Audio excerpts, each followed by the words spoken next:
Buongiorno ragazzi, oggi vi vorrei parlare e fare una guida agli investimenti nei mercati emergenti, ok? Vi vorrei dare un po' di dati, identificare delle strategie, verificare delle possibili allocazioni nel nostro portafoglio.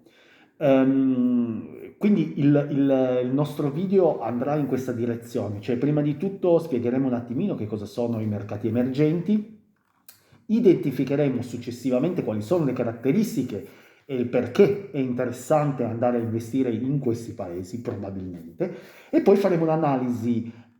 di ogni paese, secondo me, rilevante all'interno di questa considerazione, no? Di questo cluster definito mercato emergente, e vedremo un po' quali saranno i dati di ogni paese rilevanti, quali sono le strategie che hanno in pancia per cercare di migliorare, e poi vedremo i vantaggi e gli svantaggi di andare ad investire eventualmente all'interno di quel paese.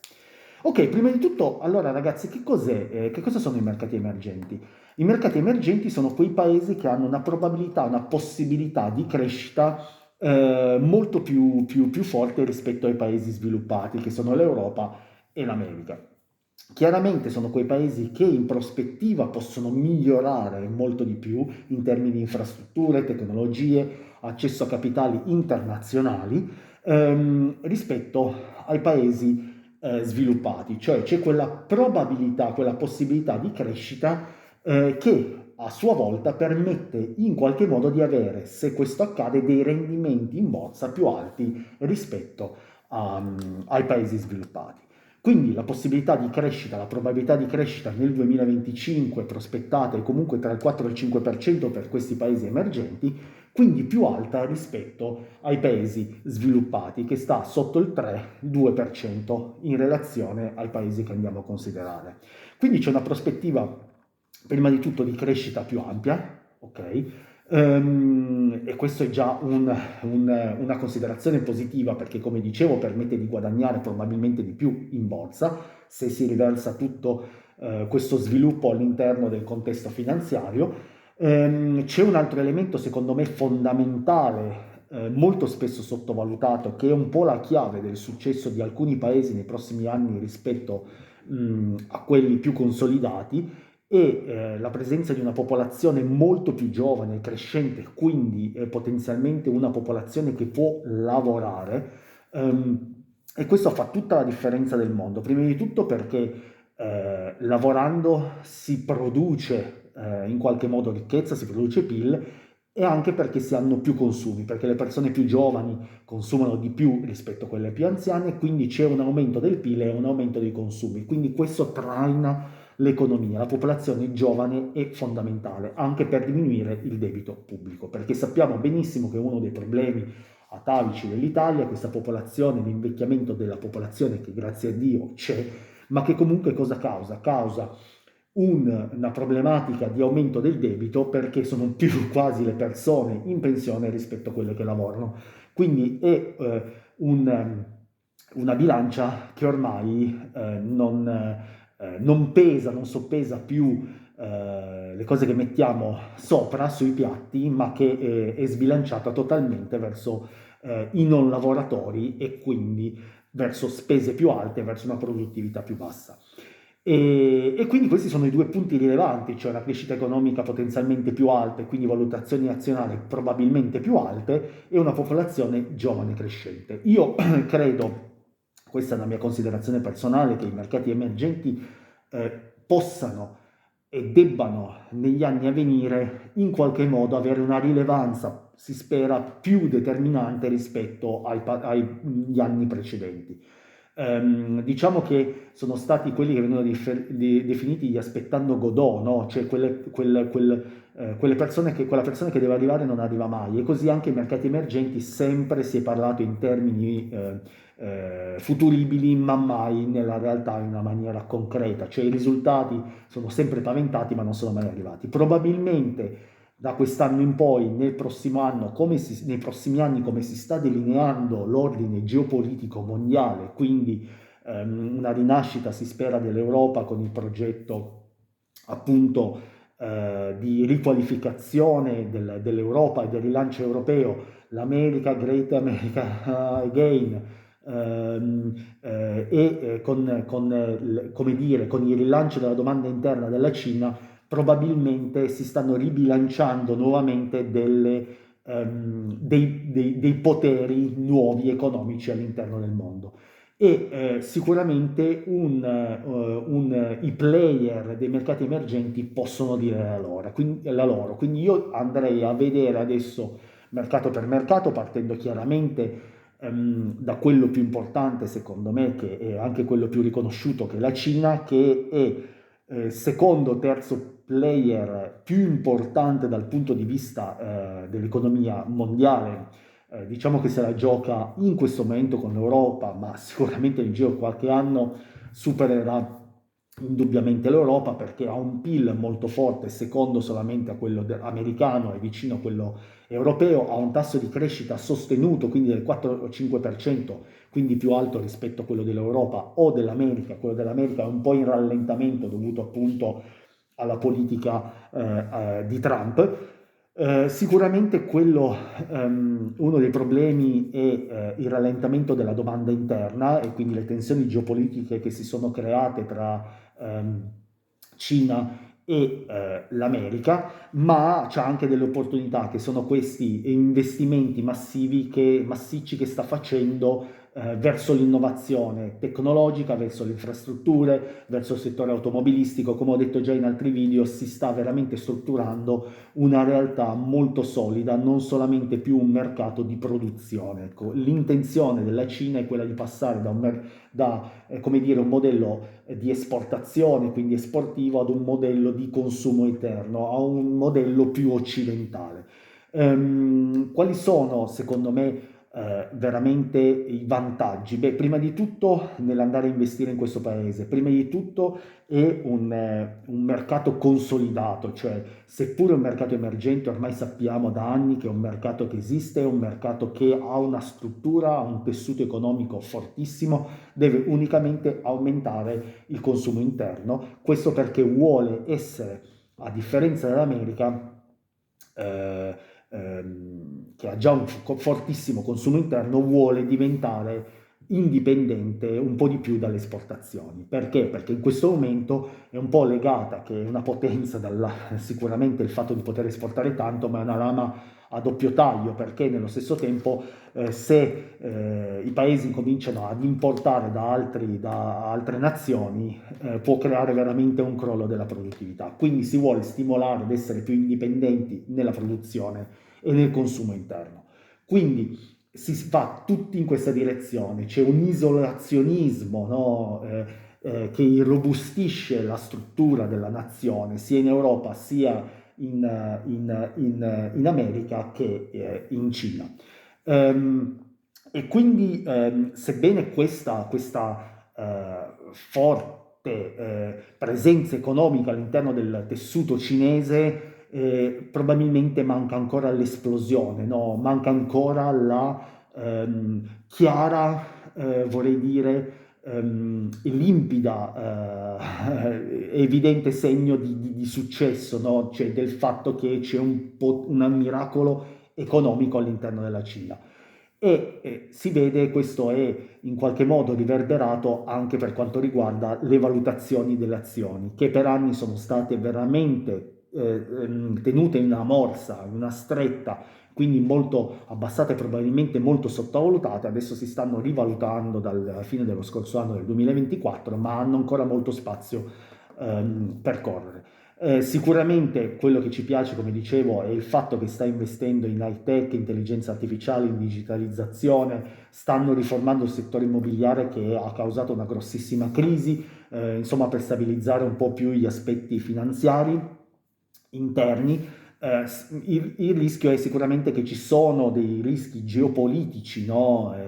C'è un'incertezza ancora normativa, perché molto spesso il governo cinese, come si sa, è tendenzialmente un po' più autoritario, no? Quindi può prendere delle decisioni, non direi improvvide, perché non c'è niente di improvvido lato il governo di prendere le decisioni, ma sicuramente meno dattate da delle regole riconosciute in ambito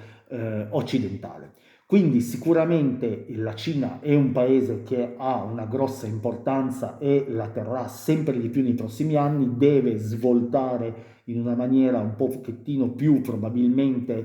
mi sento di dire, occidentale, quindi sia per quanto riguarda la domanda interna, sia per quanto riguarda i processi, no, economici, finanziari, tutti i vari workflow che ci sono nel rispetto appunto anche di un maggiore liberismo, e veramente lì può esplodere il successo di questa nazione sempre di più, potrebbe diventare il primo player mondiale in termini di produzione interna lorda. Quindi il peso di questo paese deve essere molto forte rispetto a tutti gli altri paesi, secondo me deve essere determinante, quindi si va da un 20 a un 40% secondo me di Cina all'interno del mercato. Un altro interessante paese è il Brasile ha un PIL più basso, vicino direi a quello dell'Italia, ha una crescita più moderata, infatti si parla probabilmente quest'anno di un 2-3%. Come sappiamo il Brasile è sempre tendenzialmente un po' instabile come tutti i paesi sudamericani, io non amo particolarmente l'instabilità politica, economica, sociale all'interno dei paesi sudamericani, quindi tendenzialmente ho delle difficoltà ad andare a investire perché l'instabilità economica, politica e via discorrendo crea sempre problemi economici assoluti e quindi non porta soldi. Quindi la prima sfida che si trova a fare il Brasile è quella di cercare di riformare strutturalmente, no? Per migliorare l'efficienza della spesa pubblica e gli ambienti regolatori, perché la parte normativa e la parte di spesa è sempre veramente uno dei problemi atavici del Brasile. Quindi sicuramente bisogna lavorare anche sugli aspetti di infrastrutture del Brasile per permettere una maggiore facilità e sviluppo economico e per incentivare gli investimenti esteri. Oltretutto è richiesta secondo me anche una diversificazione dell'economia che è sempre e molto spesso basata sullo sfruttamento delle materie prime. Quindi secondo me il Brasile è ancora come dire, un paese che ha una certa arretratezza, non dico culturale ma dico economica, perché è molto forte dal punto di vista delle risorse naturali e questo è fondamentale nel mondo moderno e quindi può essere un pro, no? Perché le risorse naturali ormai sono fondamentali per lo sviluppo di ogni paese, sono la benzina sulla quale si fonda lo sviluppo di un paese, però ha ancora una forte instabilità politica, una grande volatilità nei mercati e comunque un'incertezza economica che viene perpetrata ancora nel tempo e non c'è ancora questa diversificazione dell'economia e come dire un substrato che permetta uno sviluppo. Quindi io credo che il Brasile possa essere una delle nazioni interessanti, ma sicuramente la metto non uno ma due gradini sotto la Cina, cioè vedo che è ancora una realtà molto distante dall'Europa, dall'America e dalla Cina. Quindi io mi sentirei di consigliare sicuramente magari per una diversificazione di portafoglio una presenza all'interno di questo mercato, ricordandoci sempre che c'è una valuta diversa e quindi una percentuale molto molto piccola. Un altro paese limitrofo al Brasile è sicuramente l'Argentina. L'Argentina è un paese che è molto vicino all'Italia in termini culturali perché molti sono, come dire, spatriati in Argentina tantissimi anni fa, però è una realtà che ha un PIL molto piccolo, ha delle inflazioni storicamente elevate, ha una crescita che è sempre stata non eccessiva, quest'anno sembra che abbia una crescita potenziale più alta, però ha delle crisi ricorrenti, no? Valutarie, politiche, ha una spesa pubblica molto forte, infatti ricordate il presidente con la motosega, quindi in realtà cioè le strategie di miglioramento devono essere numerose, prima di tutto delle politiche anti-inflazionistiche perché l'inflazione è devastante, depaupera veramente la ricchezza rende un divario sempre più forte tra i ricchi e i poveri, non lascia lanciare l'economia perché i consumi interni non possono essere forti, quindi bisogna in qualche modo stabilizzare l'economia. Le valutazioni della borsa chiaramente sono ancora basse, però questa estrema volatilità e l'alto rischio delle crisi economiche secondo me inficia un pochettino sul successo di questo paese. Perché è sempre molto incerto, quindi come per il Brasile, anzi ancora un po' sotto il Brasile, io credo che l'Argentina sia un paese a mercati emergenti dove in realtà chi vuole diversificare può diversificare, ma deve farlo in maniera sempre molto attenta, in maniera molto molto limitata. Un paese invece che secondo me ha qualcosina in più è la Turchia, ha un PIL già molto più alto rispetto all'Argentina, ha una crescita interessante, si paventa, si prospetta del 5-6%, anche se ha un'elevata inflazione, questa non è una cosa buona. Quindi una delle sfide che si trova la Turchia è quella di un'elevata volatilità e un rischio politico. Sappiamo Erdogan, sappiamo la sua, in qualche modo, la sua presenza, direi, che si trova a metà tra la parte europea e la parte dell'est, quindi più russa, e quindi non è ancora ben chiara la loro presenza, la loro politica. Ecco, poi diciamo che come caratteristiche di governo è un po' più simile alla nazione cinese che non, come dire, a quella europea, no? Agli ideali di quella europea. Quindi sicuramente le sfide che si trova a vivere sono un'adozione di politiche monetarie più rigorose per cercare di combattere questa inflazione abbastanza forte,